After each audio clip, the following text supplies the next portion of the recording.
चलिए बच्चों next topic देखते हैं, multiplication of matrices.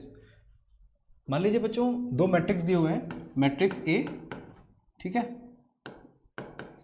Form by the elements small A subscript I J. Subscript I J का मतलब क्या होता है कि ये जो एलिमेंट है वो ith रो में और jth कॉलम में लाई करता है, और इसका ऑर्डर है m/n। सिमिलरली मान लीजिए एक और मैट्रिक्स है बी, ठीक है, ऑफ एलिमेंट्स स्मॉल, इसको बच्चों लिखना चाहिए जे के, ठीक है, जे के। उसका रीज़न है बताता हूँ अभी आपको, और इसका ऑर्डर है n क्रॉस या n/p, ठीक है। तो ये दो मैट्रिक्स हैं, इनमें क्या है बच्चों, पहले मैट्रिक्स का column, number of columns in matrix A and number of rows in matrix B. Number of columns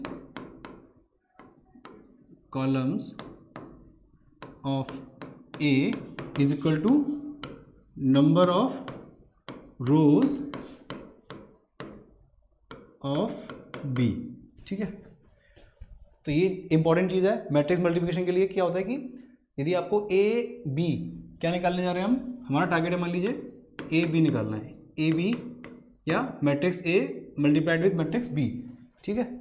तो उसमें क्या रहता है, जो पहला वाला मैट्रिक्स है उसकी नंबर ऑफ कॉलम्स और जो सेकेंड वाला मैट्रिक्स है प्रोडक्ट में उसके नंबर ऑफ रोज इक्वल होने चाहिए। यदि ये रूल वायलेट होता है या ऐसा होता है कि इस वाले नंबर पहले वाले मैट्रिक्स के कॉलम्स और सेकेंड वाले मैट्रिक्स के रोज डिफरेंट होते हैं, तो इन दोनों मैट्रिक्स का मल्टीप्लिकेशन पॉसिबल नहीं है, ठीक है। बिठा लीजिए दिमाग में ये बात को कि सबसे पहला रूल क्या होता है कि पहले वाले मैट्रिक्स की कॉलम सेकेंड वाले मैट्रिक्स की रो इक्वल होनी चाहिए, मतलब number of columns and number of rose equal होनी चाहिए, तभी इनका पॉसिबल है कि मैट्रिक्स मल्टीप्लिकेशन निकाला जाए, ठीक है बच्चों। और जब आप ए और बी को मल्टीप्लाई करोगे तो क्या मिलेगा, A multiply by B will give you another matrix C, और इसका ऑर्डर क्या होगा बच्चों, इसका ऑर्डर होगा m/p, यानी इसका मैट्रिक्स का ऑर्डर क्या होगा m/p, ठीक है जी। तो ये चीज़ आपको ध्यान रखनी है मल्टीप्लिकेशन के लिए। सबसे पहला रूल कि कॉलम्स और रोज मल्टीप्लिकेशन कंपैटिबल होनी चाहिए। उसके बाद जो रिजल्टेंट मैट्रिक्स निकलेगा उसका जो ऑर्डर होगा वो क्या होगा, पहले वाले प्रोडक्ट में जो पहले आ रहा है यानी ए, पहले वाले मैट्रिक्स की रो यहाँ आएगी और दूसरे वाले मैट्रिक्स का नंबर ऑफ कॉलम्स यहाँ आएगा, ठीक है। तो इस तरीके से आपको ऑर्डर का ध्यान रखना है यदि मैट्रिक्स का मल्टीप्लिकेशन करना है तो। उसके बाद बच्चों मैट्रिक्स मल्टीप्लिकेशन होता है हमेशा रो टू कॉलम, यानी रो का मल्टीप्लिकेशन कॉलम से होता है, यानी मैट्रिक्स ए की रो और मैट्रिक्स बी का कॉलम आपस में मल्टीप्लाई किया जाएगा, ठीक है। अब ऑब्वियसली हमें रो टू कॉलम करना है, इसलिए हमने पहले वाले मैट्रिक्स की नंबर ऑफ कॉलम्स और दूसरे वाले मैट्रिक्स की नंबर ऑफ रोज को इक्वल चेक किया है, इक्वल रखा है, तभी आप रो टू कॉलम कर सकते हैं, ठीक है ना।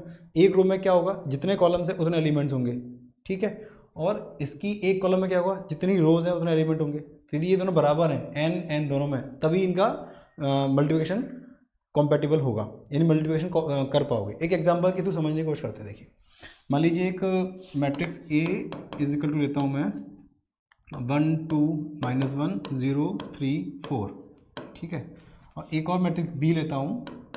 देखिए इसका ऑर्डर क्या है 2/3, तो ऑब्वियसली मैट्रिक्स बी का ऑर्डर क्या होना पड़ेगा 3/सम नंबर, यानी इसमें नंबर ऑफ रोज जो 3 होनी पड़ेंगी। तो मान लीजिए मैं लेता हूँ 3 2 1, ठीक है, इसमें हमें क्या नंबर ऑफ रोज 3 चाहिए थी ना, और ये ले लेता हूँ 0 1 4, ठीक है। तो ये हो गया 3/2, 3 रो हैं 2 कॉलम है, तो ये दो मैट्रिक्स हो गए।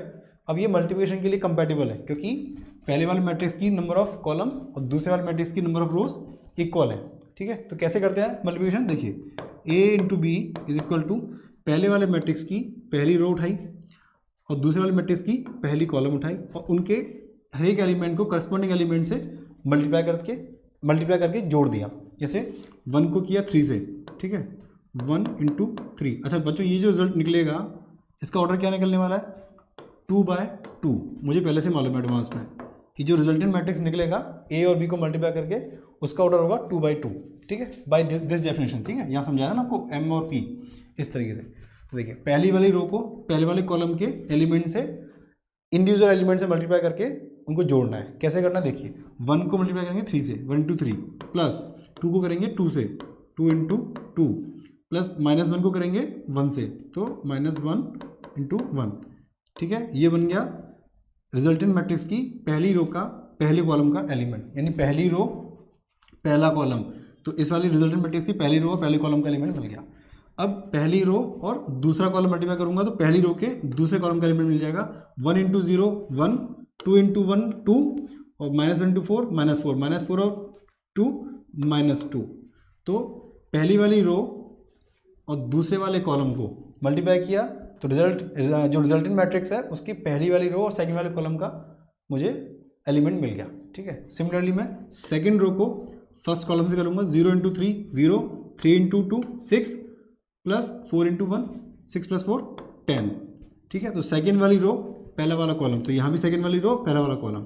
ठीक है, ठीक है। अब 0 3 4 को मैं सेकेंड कॉलम से करूँगा तो 0 इंटू 0 0, 3 इंटू 1 3, 4 इंटू 4 16, 16 प्लस 3 19।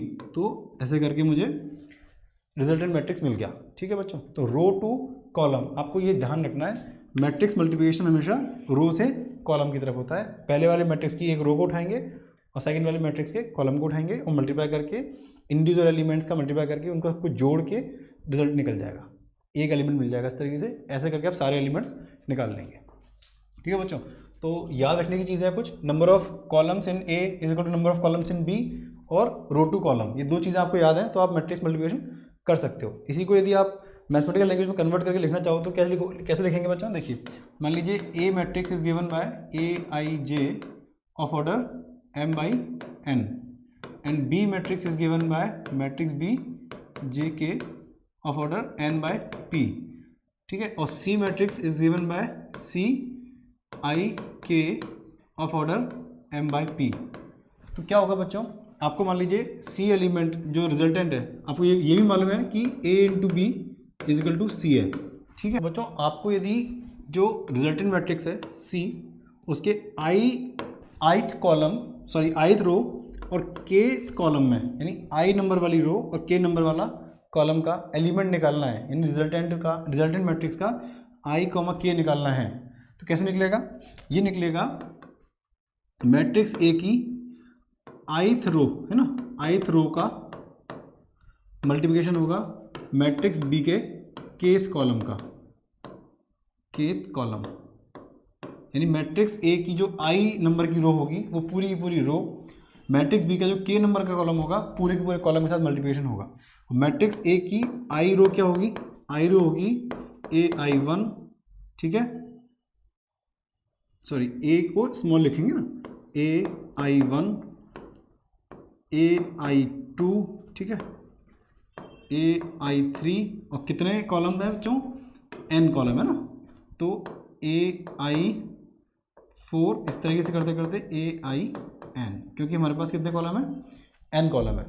तो i नंबर की रो में पहला कॉलम दूसरा कॉलम इस तरीके से सारे एलिमेंट्स होंगे। सिमिलरली सेकेंड वाले मैट्रिक्स के k वाले कॉलम के लिए क्या लिख सकते हैं हम, k वाला कॉलम क्या होगा बच्चों, कॉलम है ना, इसको कॉलम की तरह बनाते हैं एक बार, देखिए ये होगा इसकी पहली रो k कॉलम की, दूसरी रो इस तरीके से b, कितनी रो है कुल, m रो है ना, कितनी रो है बच्चों, सेकंड वाला सॉरी n रो है ना, तो इसको n बन जाएगा फिर ना, n और k कॉलम। तो इस तरीके से मुझे ith रो मैट्रिक्स A की और kth कॉलम मैट्रिक्स B का मिल जाएगा, और इनको आपस में मल्टीप्लाई करूंगा और इस तरीके से मुझे मिल जाएगा Cik। ठीक है, जो हमने अभी ऑलरेडी एक एग्जांपल के थ्रू देख लिया कि एक रो को, जैसे फर्स्ट रो को फर्स्ट कॉलम से किया तो C11 मिल गया, C11। सिमिलरली फर्स्ट रो को सेकंड कॉलम से किया तो C12 मिल गया। ठीक है, फर्स्ट रो को सेकंड रो को फर्स्ट कॉलम से किया, यानी कि C का कौन सा, second row first column C21 और ये C22। इस तरीके से आपको याद रखना है कि मैट्रिक्स मल्टीप्लिकेशन में क्या करते हैं, नंबर ऑफ रोज और कॉलम का ध्यान रखना होता है कि पहले वाले मैट्रिक्स की नंबर ऑफ कॉलम्स सेकंड वाले मैट्रिक्स की नंबर ऑफ रोज के इक्वल होनी चाहिए, और करस्पॉन्डिंग एलिमेंट जैसे सी आई के निकालना है तो पहले वाले मैट्रिक्स की आई रो और दूसरे वाले मैट्रिक्स की के नंबर का कॉलम, उनको आपस में मल्टीप्लाई करोगे और सबको जोड़ के रिजल्टेंट हो। तो इसका बेसिकली सी आई के की वैल्यू क्या आ जाएगी बच्चों, यहाँ से देखो ए आई वन का मल्टीप्लिकेशन होगा बी वन के से, तो A I one B one के plus A I two into B two के। इस तरीके से बच्चों जाते थे A I N into B N के।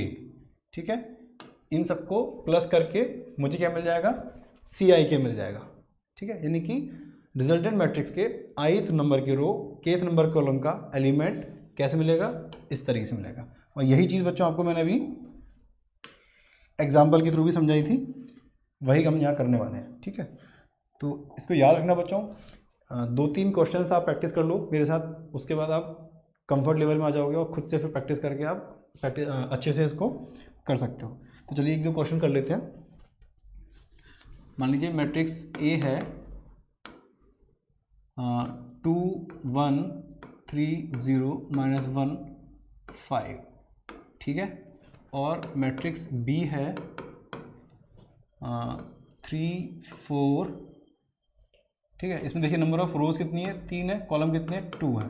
तो इसमें नंबर ऑफ रोज मैक्सिमम 2 हो सकती हैं, 2 से ज़्यादा हुई तो रिजल्ट मतलब इसका पॉसिबल ही नहीं है प्रोडक्ट होना। ठीक है, 5 6, इसको थोड़ा छोटा कर लेते हैं। चलिए, ये 2 मैट्रिक्स हो गए ए और बी। इसका ऑर्डर क्या है बच्चों, 2 रो है और 3 कॉलम है।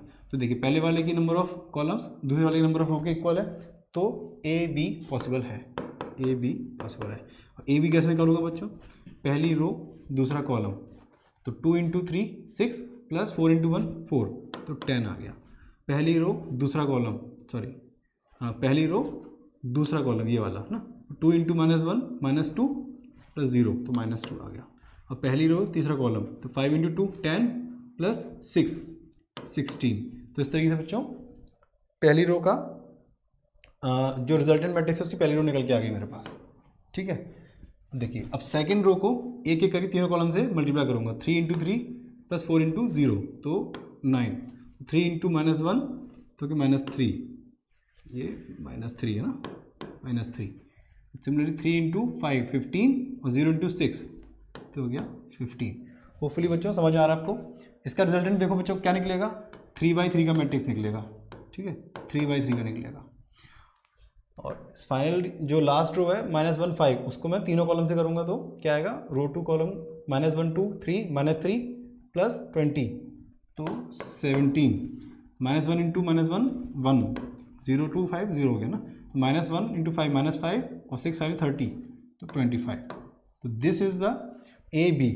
ठीक है, सिंपल है बच्चों, एक बार आपने करना सीख लिया तो बहुत ही आसान लगेगा। फिर ट्राई करते हैं कि क्या बी ए भी पॉसिबल है, बी × ए। अब देखिए बी का नंबर ऑफ कॉलम कितने हैं, 3 है, ए का नंबर ऑफ रो कितने हैं, 3 है, तो 3 और 3 इक्वल है। ठीक है, तो इसका मतलब बी × ए भी पॉसिबल है। तो बी × ए करके देखते हैं। बी × ए में क्या होगा, बी की रो लेंगे हम, ठीक है, और उसको ए के कॉलम से मल्टीप्लाई करेंगे। तो 3 × -1 × 5, सॉरी 3 को 2 से, -1 को 3 से, 5 को -1 से, तो क्या आएगा बच्चों, 3 2 = 6 -3 और 5 × -1 -5, ये आ गया रिजल्टेंट का। अच्छा बच्चों एक चीज़ और, अब हम b × a कर रहे हैं, तो b का ऑर्डर था 2/3 और a का है 3/2, तो रिजल्टेंट का ऑर्डर होगा 2/2। यानी ये जो मैट्रिक्स बनेगा b × a वो बनेगा 2/2। जबकि ध्यान देना a × b क्या बन रहा था, 3/3 का बन रहा था। ये देखो ये 3/3 है और ये 2/2 है। अच्छा अब इसके क्या करना है, फर्स्ट रो को सेकंड कॉलम से करना है, तो 3 × 1 3 -1 × 0 0 5 × 5 25, तो 25 + 3 28। ठीक है, मैं थोड़ा डायरेक्ट लिख दिया इसको। सिमिलरली उसकी सेकंड रो लो, इसका फर्स्ट कॉलम लो, तो 4 × 2 8 0 × 3 0 6 × -1 तो -6 और ये था 8, तो 8 को -6 हो गया 2। ठीक है जी, 4 × 1 4 0 0 0 हो गया, 6 5 = 30 30 + 4 34। तो इस तरीके से बच्चों आपने b × a भी निकाल लिया। अब इम्पॉर्टेंट बात यहाँ समझ में ये आना चाहिए कि a × b और B इंटू ए दोनों अलग अलग आए हैं। इसका मतलब matrix product is not commutative, ठीक है, यानी कि ए बी और बी ए, ठीक है, इक्वल नहीं होते। बट इसको एक्चुअली में ऐसे लिखना पॉसिबल नहीं है, किसी बुक में आपको मिलेगा भी नहीं लिखा हुआ ऐसा। इसका रीज़न ये है कि कभी कभी ये इक्वल हो भी सकते हैं, ठीक है, कभी कभी ऐसा पॉसिबल है कि A B is equal to B A किसी किसी केस में, इसलिए हम इसको इस तरीके से नहीं लिख सकते, ठीक है। बट इन जनरल आपको पता होना चाहिए कि मैट्रिक्स का प्रोडक्ट ए बी और B A in general equal नहीं होते, in special situations they can be equal.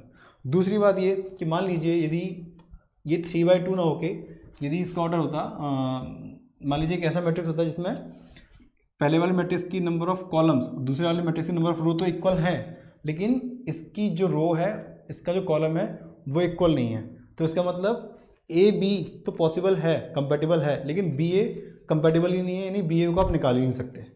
हमारे इस एग्जाम्पल में क्या किया हमने, ए बी और बी ए दोनों कंपेटिबल थे, दोनों निकाल लिए। एक एग्जाम्पल और समझाता हूँ बच्चों, देखिए मान लीजिए मैट्रिक्स ए लिखता हूँ मैं 2 1 3 4, ठीक है, ये क्या है 2/2 ऑर्डर का मैट्रिक्स है। और एक मैट्रिक्स बी लिखता हूँ, इसको मैं ऑर्डर दूंगा 1 2 3 4 5 6, ये ऑर्डर हो गया 2/3, ठीक है। अब since number of columns in A is equal to number of rows in B, तो ए बी इज पॉसिबल, आप ए बी निकाल सकते हो, ठीक है। मगर यदि आपको बी ए निकालना हो तो number of columns in B is not equal to number of rows in A, तो B A is not possible, ठीक है। तो इसलिए ज़रूरी नहीं है कि यदि ए भी एग्जिस्ट करता है तो बी ए भी एग्जिस्ट करे, ज़रूरी नहीं है। और कई बार एग्जिस्ट करता है तो ज़रूरी नहीं है कि वो इक्वल हो, और कुछ सिचुएशंस में ऐसा होता है कि वो एग्जिस्ट भी करेगा, ए बी और बी ए दोनों एग्जिस्ट करेंगे, ठीक है, और दोनों इक्वल भी हो सकते हैं। तो इसलिए आपको एक जनरल डेफिनेशन ये रखनी है कि matrix multiplication in general is not commutative, but it can be commutative in some special cases, ठीक है। तो ये बच्चों मैट्रिक्स मल्टीप्लिकेशन की बेसिक अंडरस्टैंडिंग हो गई हमको कि कैसे करना है। अब हम चलते हैं और देखते हैं कि मैट्रिक्स मल्टीप्लिकेशन की प्रॉपर्टीज़ क्या क्या होती हैं।